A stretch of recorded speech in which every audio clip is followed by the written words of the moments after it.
Hi, and welcome to Parent University. This is our eighth Parent University, and we are talking about self care for families. And we are just happy and excited to have you guys on the call today. So, why are we talking about self care? One of the reasons why we're talking about self care with both our families and for our students is that you can't pour from an empty cup. And so, with the hustle and bustle of the world, whether it's work, school, driving your kids around, practice, making dinner, etc., it is absolutely important that we take care of ourselves in order to better serve our loved ones. And it really does encourage you to maintain a healthy relationship with yourself and those around you. It's really speaking to this piece that you cannot give to others what you don't give yourself. And so we ask that we take that time and take care of ourselves so that we can better serve our children as they grow up. So, some self care things for you guys as parents, which is the most important piece we talk about today. So, there's 8 things, and this is actually taken from grownandflown.com. One is to have your own life. So, find your own interests, enjoyments, things that do not involve your children. This could be scrapbooking with friends, a book club, shopping, card games with other women or men in your life. But have that disconnect from your children. Number 2 is don't take every eye roll or slight personally. This can be hard to do, but it's important that we don't overreact to that kind of situation with our students, our kids. Um, Perhaps taking that motion because we don't want them to think that it's okay or that we're just going to take that kind of abuse from them. We could say things like, hey, that hurts, or that's rude and unacceptable. Those are ways that we can help nip it in the bud if our students are doing those kinds of things like eye rolling at us or taking a jab. Number 3 is that mindfulness can really help. This is important about becoming less reactive to your own thoughts. It's important, and we talk about this with your students in school as well. The best way to react is to take a step back before you react. Think about the emotion that you're feeling and then be present in the moment with your child. So if you think about the emotion that you're feeling, you say things like, this makes me angry because, and that way you're stopping, you're pausing, you're naming the emotion, and then you're modeling for your student how to react in situations. Remember, they are always watching us. Number 4 is to be intentional. So figure out what you want for your student in their future and begin to lean into this. So for instance, if you want them to be more independent, then we have to start letting them make more decisions and then tell them that you know that they can handle it. So these are scary things for us to do, to let go of the reins a little bit. But if we want to create their independence, we have to give them the ability to choose things that show them that they can, in fact, be independent. Otherwise, they're going to rely on us to make their decisions. Break out of the box. Number 5. That really just speaks to this idea of sometimes our children put us into boxes of who we are. So my dad never shows me his emotions, or my mom always overreacts, or whatever it might be. They're putting us into a box. And so I'm asking you guys to break out of it and to show your child that you can change and grow. And that will also help them continue to learn and grow. So once again, if your child says things like mom always or dad never, perhaps you can change your behavior to show them that you can change too. Number 6 is to try to view your failures and or your team's failures as opportunities to grow. And I think that one's pretty self-explanatory. We have to let our students experience things. And sometimes they're going to find that there's disappointment at the end of that. But what we determine in life is that that failure helps them to pick themselves up, learn to pick themselves up, dust themselves off, and come back to um, to a new activity or to that activity and try it again. Do tangible self-care. So when I talk to you guys today, I actually have about 50 different ways that you can do self-care.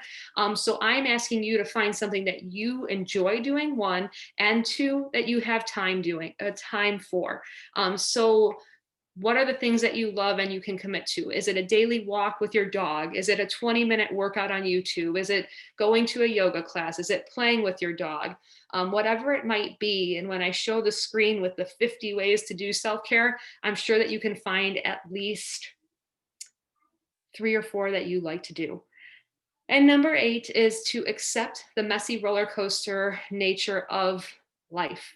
The whole parenting thing, the whole love thing, the whole family thing, all of those pieces. We as parents all know that this parenting job is a roller coaster, and there are such good days sometimes, and then there can be low days, especially in the environment we're in right now. But we have to just accept it and say to ourselves that today might have been bad, but tomorrow's going to be better. So those are like really the 8 things I want you to focus on as parents, for your own self-care and so for your own self-love. So how will this translate to my teen? So of course we do parent universities at Ridgewood High School because we want this to be a learning experience about how you as a parent can take this information that we're giving you and apply it to your own child. And so if you do take these steps to self-care, your ability to love and help your child will increase, and your teen will notice that you're making these changes and that they're seeing this positive come out of what you're doing. And if they see your changes, then they might be encouraged to do the same thing. And what we're then doing is creating positive and healthy habits for both you and your child.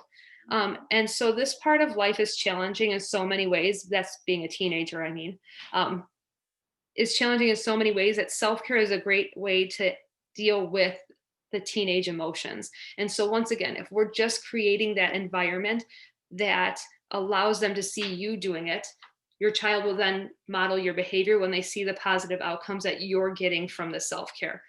We just always have to remember that our teens are watching our actions and we are their role models. And so it's important that we just model the same things that we want to see from them. So, like I promised in an earlier slide, these are all the ways that you can take a break and do some self-care. So, I want to point out that on the left side here, where all the pictures are, those are things that you can do on your own, or for yourself. And then I did list on the right-hand side 50 self-care activities that you could do with your kids.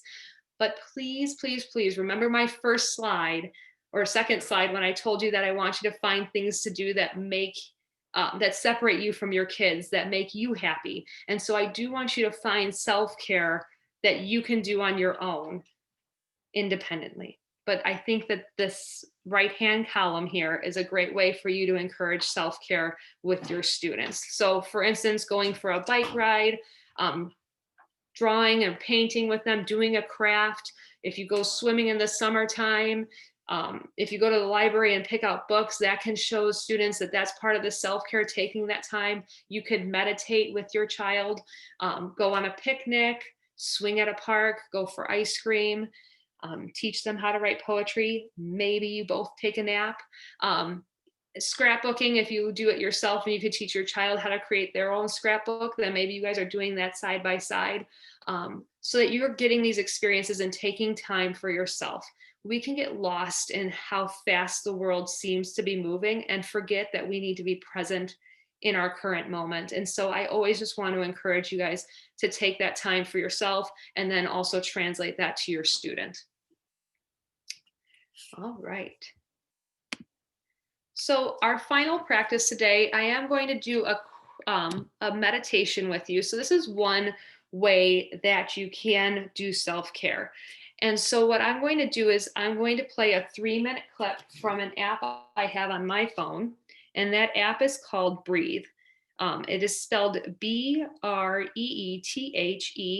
And I use it a lot to fall asleep sometimes. I also use it for when I'm doing quick meditations with my advisory classes. I sometimes play these meditations for my students.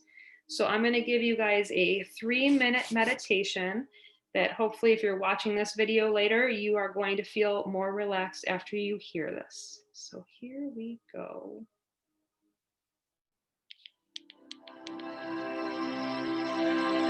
Bring yourself into a comfortable seated or lying position. When you feel settled, gently close your eyes.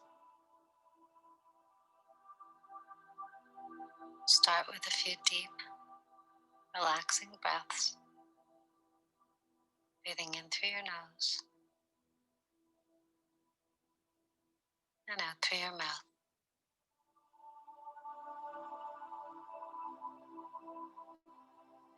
Deep cleansing breaths,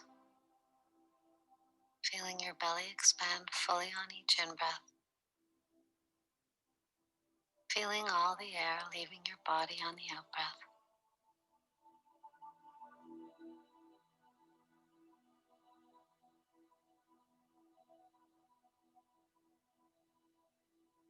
On your next exhale, returning to your normal breathing rhythm, breathing in and out through your nose, just watching the flow of your breath without trying to change it or alter it in any way. Just noticing it for the full cycle as it moves in and out of your body. Become aware of the change in temperature at the tip of your nose. Maybe noticing the air is slightly cooler on the inhalation than it is on the exhalation.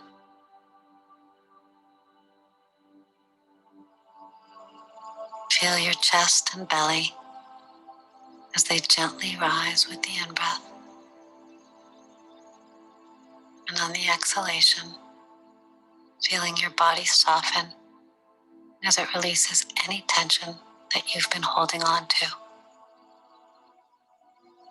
Imagining that with each in-breath, your body is filled with vitalizing white light. On each out-breath, that it's melting into the comfort and support of your position. Your whole body fully melted into relaxation, completely supported,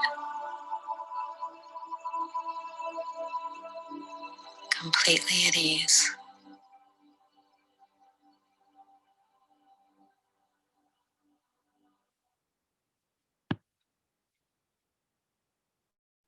I hope that you guys enjoyed that meditation. And for some of us, meditation is not the way that we want to do our self care, and that's totally understandable. But I want you just to experience a meditation, and then if that's not something that's for you, then you can move on to the next form of self care that is something that you can do for yourself. If you have any questions about self care, any of our social workers at Ridgewood High School can definitely take phone calls, take emails from you, as well as myself. My email is ehansis@ridgenet.org. And I am willing to give any ideas if you need it. If you think you want to try and find a good self care option for your child, you can definitely email any of us and we can help you figure out what might be best for them and what they're dealing with. Thank you for your time this evening. And like I said, if you have any questions, please contact us at the high school. Thank you and have a good evening.